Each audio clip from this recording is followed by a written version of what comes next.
the seedling olive. Okay. Oh. So, your question about this olive was, well, yeah, what is it? And this olive here is an olive tree that was grown from a seed.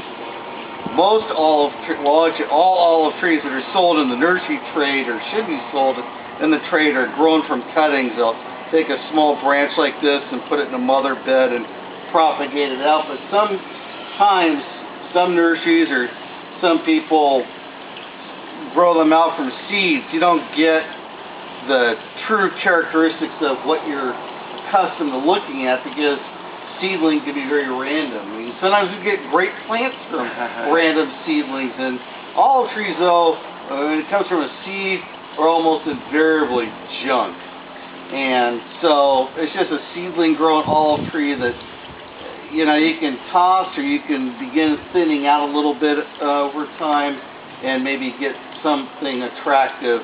But you never know. This one here, you kind of know the nature of this as it grows. You can see one thing about this that may work well is that the leaves are really short and the branching is really dense. And so it's actually working well in a sense of a intermediate or low growing shrub. Right. So you're going from boxwood to ground cover, rosemary to intermediate shrub to taller olive trees. So in a perverse way, it actually is going to work out a little bit. And the baby that you put in the ground, it's actually got a little bit of new growth on it that is a little bit more healthier looking than the growth you had in it as a container plant. Right. It was dying in the plant. Right. So as an intermediate shrub, it looks like it's going to work out. Great. And then you were wondering about.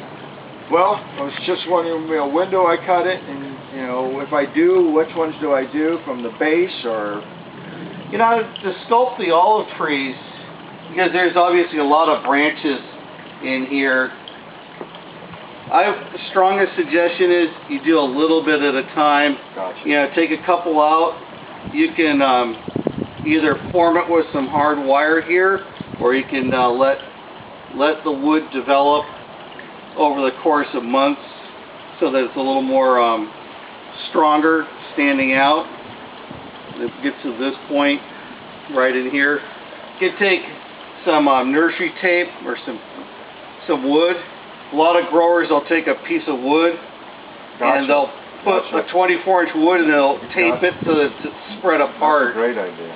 And you can thin out a few pieces in here at a time so you feel like it's a comfortable low branching tree. And then next year, as these branches mature up, you might start looking at taking this section out and then another intermediate piece out. It won't really just baby steps. Yeah, because it's what the worst thing you do is just to hack it all out.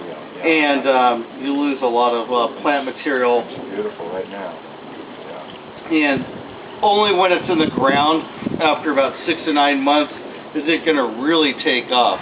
A Wilsonii olive like this is a fruitless Wilsonii, so it could grow 4 to 6 feet next season. And after that, you'll really begin to see how it's filling in. I mean, are you getting a canopy across the fence here that screens out the houses on that side? Is it high enough off the ground so you can see the ground cover plants?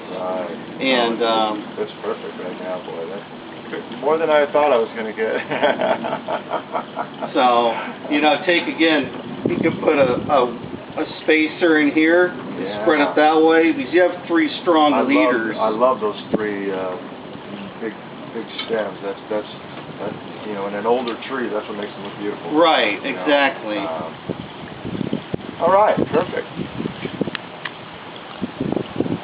Now what I was now my lemon tree. I have either 2 spots back here, Chris. Is it still on? Yeah, I guess it is.